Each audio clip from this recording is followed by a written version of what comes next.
महाराष्ट्रात MBA आणि वात्सु विशारद या अभ्यासक्रमाच्या प्रवेशाची मुदत CET सेल कडून वाढवण्यात आलेली आहे।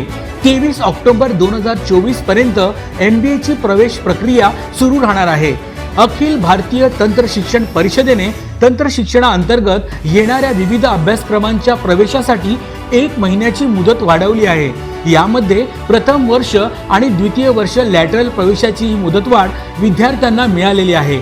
संस्थात्मक स्तरावर कॅप थेअरीनंतर रिक्त राहिलेल्या प्रथम आणि द्वितीय वर्ष MBA अभ्यासक्रमाची प्रवेश प्रक्रिया आता 23 ऑक्टोबर पर्यंत राबवली जाणार आहे।